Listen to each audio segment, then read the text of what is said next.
எம்ஜிஆர் அவர்கள் இவ்வளவு தானம் தர்மம் செய்வதற்கு முழு ஒத்துழைப்பு கொடுத்தவர் அவர்கள் துணைவியார் ஜானகி அம்மையார் அவர்கள். எம்ஜிஆரை பற்றி தவறாக எழுதினால் கூட எம்ஜிஆர் பொறுத்து போய்விடுவார். ஆனால் ஜானகி அம்மாவை பற்றி யாராவது ஏதாவது சொன்னால் நிச்சயம் உண்டு இல்லை என்று பண்ணிவிடுவார் எம்ஜிஆர். அவர் மீது உயிரையே வைத்திருந்தார் எம்ஜிஆர். நெல்லையை சேர்ந்த மணி என்ற பத்திரிகையாளர் ஒருவர் எம்ஜிஆரை பற்றி தொடர்ந்து கிசுகிசு எழுதி வந்தார். கண்ணாடி மாளிகையில் கருப்பு கண்ணாடிக்காரரும் 1000ல் ஒருத்தியும் என்ற தலைப்பில் கிசுகிசு எழுதினார். எம்ஜிஆர் காதுக்கு வந்தது. எம்ஜிஆர் டேபிளுக்கும் இந்த பத்திரிகை செய்தி வந்தது. 3 மாதம் கழித்து எம்ஜிஆர் அவர்கள் இதை கடந்து போய்விட்டார். ஒன்றும் சொல்லவில்லை. பத்திரிகை என்றால் இப்படிதான் சொல்வார்கள் என்று தன் உதவியாளர்களிடம் சொல்லிவிட்டு வேலையை பார்க்க போய்விட்டார். அதே பத்திரிகையில் ஜானகி அம்மையாரை பற்றி தவறாக எழுதினார்கள். ஒரு பசுவின் கன்றை கூட்டி வந்த 1000ல் ஒருவன் என்று எழுதினார். அதுவும் எம்ஜிஆர் டேபிளுக்கு வந்தது. அதை எழுதியவரை நாளை என்னை வந்து ஏவிஎம் ஸ்டுடியோவில் வந்து பார்க்க சொல்லுங்கள் என்று உதவியாளருக்கு கட்டளையிட்டார். அதே போல எம்ஜிஆரின் மேனேஜர் அந்த பத்திரிகையாளருக்கு ஃபோன் செய்து, எம்ஜிஆர் உங்களை பார்க்க விரும்புகிறார், நாளை ஏவிஎம் ஸ்டுடியோவிற்கு வர முடியுமா என்று கேட்டார். அந்த பத்திரிகையாளரும் வருகிறேன் என்று சொல்லிவிட்டு படப்பிடிப்பு நடந்து கொண்டிருந்த நேரத்தில் எம்ஜிஆரை பார்க்க போனார். அது ஒரு மதிய உணவு நேரம். எம்ஜிஆர் அந்த பத்திரிகையாளரை உணவருந்து வைக்குமாறு மேனேஜரிடம் கோரினார். அந்த பத்திரிகையாளருக்கு உணவு வழங்கப்பட்டது.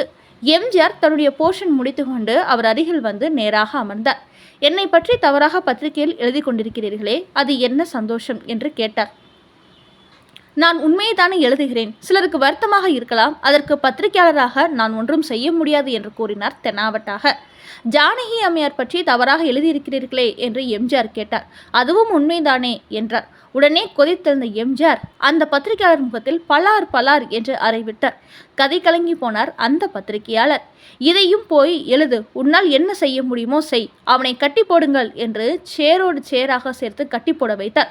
கொஞ்ச நேரத்தில் என்ன நடக்குது என்று தெரியாமல் அந்த பத்திரிகையாளர் கதை கலங்கி போனார். அந்த பத்திரிகையாளர் உதடுகளில் ரத்தம் வழிந்தது. என்னை பற்றி எழுதினாய், கண்ணாடி மாளிகையில் கருப்பு கண்ணாடியோடு என்று எழுதியிருக்கிறாய். இதை நான் ஒன்றும் சொல்லவில்லை. நீ எழுதுவது எழுதாமல் இருப்பது உன்னுடைய விருப்பம். ஆனால் ஒரு குடும்ப பெண்மணியாக எனக்கு வாழ்க்கைப்பட்டு என் சுக துக்கங்களில் பங்கெடுத்து கொண்டு நான் செய்யும் எல்லா நல்ல காரியங்களுக்கும் உடன் இருக்கும் அவர்களை பற்றி எழுதுவதற்கு உனக்கு எந்த ரைட்ஸும் கிடையாது. அவர் இப்பொழுது நடிகை கிடையாது. என்னை பற்றி எழுதினால் நிச்சயம் நான் பொறுத்துக் கொள்கிறேன். ஆனால் அவரை பற்றி எழுதுவதற்கு உனக்கு தைரியம் எப்படி வந்தது?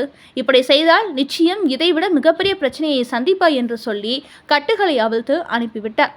அதே பத்திரிகையாளர் ஒரு 2 வருடங்களுக்கு பிறகு பத்திரிகை நடத்த முடியாமல் மிகவும் நொந்து போன நிலையில் தன் மகளுக்கு திருமணம் ஏற்பாடு நடத்தி கையில் பணம் இல்லாமல் திண்டாடி கொண்டிருந்தார். எல்லோரிடமும் உதவி கேட்டார். ஆனால் யாரும் பணம் கொடுக்க மறுத்தனர். ஒருவர் சொன்னார், எம்ஜிஆர் அவர்களை போய் பார், அவர் நிச்சயம் உனக்கு உதவி செய்வார் என்றார். நீ தனியாக போகாதே, உன் மகளை அழைத்து போ என்றார். நான் எப்படி எம்ஜிஆர் முகத்தை பார்ப்பேன், அவர் எப்படி எனக்கு உதவி செய்வார் என்று கேட்டார். நீ அதை பற்றியெல்லாம் கவலைப்படாதே, எம்ஜிஆர் நிச்சயம் உதவி செய்வார், போய் பார் என்றார். அந்த பத்திரிகையாளர் ராமாபுரம் தோட்டத்திற்கு தயங்கி போனார் தன் மகளுடன். ஒரு மாலை நேரம் அவர் வந்திருப்பதை வேலைக்காரன் எம்ஜிஆரின் காதில் சொன்னார். எம்ஜிஆர் மாடிப்படியிலிருந்து கீழே இறங்கி வந்தார். வாசலுக்கு வெளியே நின்று கொண்டிருந்த அவரிடம் என்ன விஷயம் என்றார். என் மகளுக்கு திருமணம் வைத்திருக்கிறேன், பணம் தேவைப்படுகிறது, எல்லோரிடமும் கேட்டேன், உங்களை போய் பாருங்கள் என்றார்கள், நீங்கள் உதவி செய்வீர்கள் என்ற நம்பிக்கையில் வந்திருக்கிறேன் என்றார். எம்ஜிஆர் அவருடன் வந்த அவரின் மகளை பார்த்தார். சரி இரு என்று சொல்லிவிட்டு எம்ஜிஆர் மேலே போனார். அப்பொழுது மாடிப்படியிலிருந்து கீழே இறங்கி வந்தார் ஜானகி அம்மையார். அவர் கைகளிலே 1-2 நகைகளும் கொஞ்சம் பணமும் இருந்தது. அது அந்த பத்திரிகையாளர் கையில் கொடுத்துவிட்டு சாப்பிட்டு விட்டு போங்கள் என்று சொன்னார். நீங்கள் சாப்பிட்டு விட்டு தான் போக வேண்டும் என்று பத்திரிகையாளர் மகள் தலையில் கையை வைத்து ஆசீர்வாதம் செய்தார் ஜானகி அம்மையார். வேலைக்காரரை கூப்பிட்டு இவர்களுக்கு சாப்பாடு கொடுங்கள் என்று சொன்னார். இந்த பத்திரிகையாளர் கண்களிலே நீர் பெருக்கெடுத்து ஓடியது. இவர்கள் இருவரை பற்றி நாம் தவறாக எழுதிவிட்டோமே, எவ்வளவு பெரிய தவறு செய்து விட்டேன் என்று அவர் மனம் அழுதது. ஜானகி அம்மையார் சாப்பிட்டு விட்டு போக சொன்னாலும் பணமும் நகையும் எடுத்துக்கொண்டு கண்ணீரை துடைத்து கொண்டு அந்த பத்திரிகையாளர் வெளியேறினார் தன் மகளுடன். எம்ஜிஆர் அவர்களுக்கு அளிக்கவும் தெரியும், ஆதரிக்கவும் தெரியும். ஜானகி அம்மையார் மீது உயிரையே வைத்திருந்தார் எம்ஜிஆர். எம்ஜிஆர் இறந்தபோது அதன் பிறகு ஜெயலலிதா அவர்கள் தாறுமாறாக பேட்டி கொடுத்தார். மோரிலே விஷம் கலந்து கொடுத்து விட்டார் ஜானகி அம்மையார் என்றெல்லாம் சொன்னார். அதெல்லாம் எம்ஜிஆர் அவர்கள் உயிரோடு இருந்திருந்தால் நிச்சயம் ஜெயலலிதாவை உண்டில்லை என்று செய்திருப்பார். ஏனென்றால் தன்னை பற்றி குறை சொன்னாலும் பொறுத்து கொள்வார். தன் மனைவியார் ஜானகி பற்றி யார் குறை சொன்னாலும், யார் தவறாக எழுதினாலும் பொறுத்து கொள்ள மாட்டார் எம்ஜிஆர்.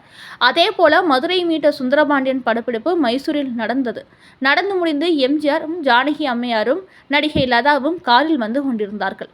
ஒரு கிராமத்தில் மதிய வேளை. கிராமத்தை சார்ந்தவர் 2 பெண்கள் விறகு மூட்டைகளை சுமந்து கொண்டு வெறும் காலோடு ஓடி வந்து கொண்டிருந்தார்கள். வெயில் கால் சூடு தாங்க முடியாமல் மரநிழலில் சிறிது நேரம் ஒதுங்கி இளைப்பாறிவிட்டு மீண்டும் ஓடி தங்கள் ஊருக்கு சென்று கொண்டிருந்தார்கள். எம்ஜிஆர் இதை தூரத்திலிருந்து காரில் பார்த்து கொண்டிருந்தார். டிரைவரிடம் அந்த விறகு மூட்டை சுமந்து கொண்டு ஓடிக்கொண்டிருப்பவர்கள் அருகில் காரை நிறுத்துமாறு சொன்னார். டிரைவரும் அருகில் காரை கொண்டு நிறுத்தினார். உடனே ஜானகி அம்மையார் காலில் இருந்த செருப்பையும் நடிகை லதாவின் செருப்பையும் கலட்டுங்கள் என்று சொன்னார். கலட்டி கொண்டு போய் அந்த விறகு சுமந்து கொண்டு வந்தவர்களிடம் எம்ஜிஆர் கொடுத்துவிட்டு அவர்கள் கையிலே கொஞ்சம் பணத்தை கொடுத்துவிட்டு சரி போகலாம் என்று காரை எடுத்து கொண்டு வந்தார். இப்படி பல உதாரணங்களை சொல்லலாம். எம்ஜிஆர் அவர்களின் வாழ்க்கை இவ்வளவு வெற்றிகரமாக இருப்பதற்கு ஜானகி அம்மையார் தான் காரணம் என்றால் அதை மறுப்பவர்கள் யாராவது உள்ளனரா? அவர் எந்த முட்டுக்கட்டையும் போடாதவர், எந்த கேள்வியும் கேட்காதவர். சத்யா ஸ்டுடியோவை தங்களை சொந்த கம்பெனியாக இயலாமல் 50% தொழிலாளர்களுக்கு பங்கு கொடுத்துவிட்டு மீதமுள்ள 25% எம்ஜிஆர் ஜானகி அம்மாள் வைத்துக் கொண்டார்கள். ஊருக்காக வாழ்ந்து தர்மம் செய்து மக்களோடு மக்களாக வாழ்ந்தவர்தான் எம்ஜிஆர் அவர்கள், துணைவியார் ஜானகி அம்மையார். அந்த நல்ல உள்ளங்கள் காலம் உள்ளவரை போற்றப்படும் என்பது உறுதி.